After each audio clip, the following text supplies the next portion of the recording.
kitab Al-Usul As-Salasah, usul yang 3, sama dikarang oleh pendiri Wahabi. Wajib bara'atun minasyirki wa ahli. Menurut mereka wajib kita berlepas tangan, berlepas diri dari syirik dan ahli syirik.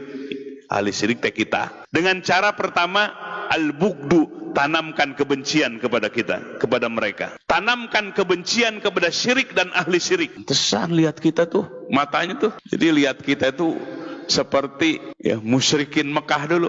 Yang kedua, wa kaffarul musyrikin, wajib mengkafirkan orang-orang musyrik.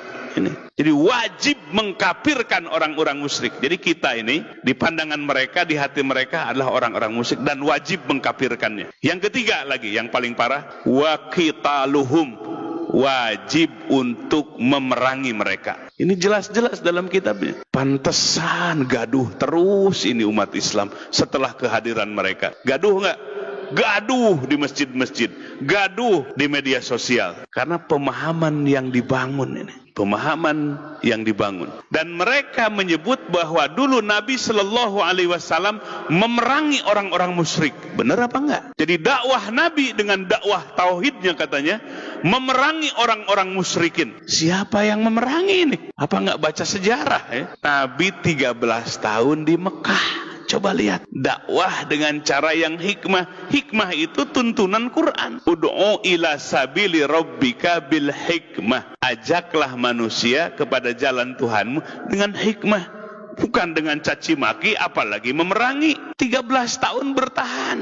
Hijrah ke Habasah tidak diterima, balik lagi ke Taif malah dilecehkan. Pada akhirnya hijrah ke Madinah. 13 tahun di Mekah, Nabi memerangi enggak? Boro-boro memerangi, Nabi yang dilecehkan. Sudah hijrah ke Madinah, tahun kedua mereka menyerang Madinah. Terjadilah perang Badar di bulan Ramadan. Badar tuh di sekitar Madinah, berarti yang nyerang Nabi atau kafirin musyrikin Mekah. Yang datang berarti yang menyerang. Yang dari Mekah datang ke Madinah. Terjadilah perang Badar. Badar itu di sekitar Madinah. Jadi Nabi yang diperangi. Ini dalam kitab ini.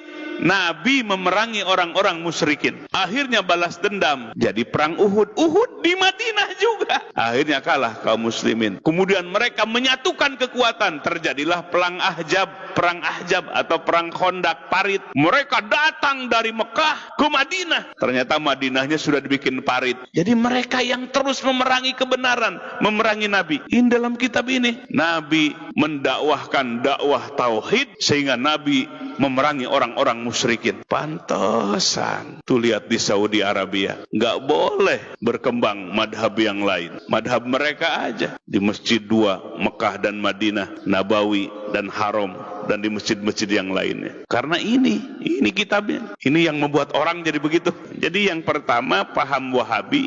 Bukan kata orang, bukan katanya, langsung Bapak baca kitab-kitabnya. Pertama kitab Al-Majmu'ul Farid, syarah kitab Tauhid. Yang kedua kitab Al-Usul As-Salasah. Dan yang ketiga ini yang Bapak baca kitab, namanya kitab Kashfus Syubuhat. Sehingga dari penelaahan ini disimpulkan, pertama madhabnya adalah eksklusif, yang menutup diri. Pokoknya sudah kami yang benar, mereka salah semua. Itu eksklusif, tidak menerima orang lain, paham dari orang lain. Yang kedua, mazhab yang ekstrim. Apa ekstrim? Takfiri, mengkafirkan orang lain, mengkafirkan golongan yang berbeda dengan mereka. Takfiri, ya, mengkafirkan orang yang beriman. Yang ketiga, dari keekstrimannya itu mereka memerangi yang dianggap orang-orang musyrik.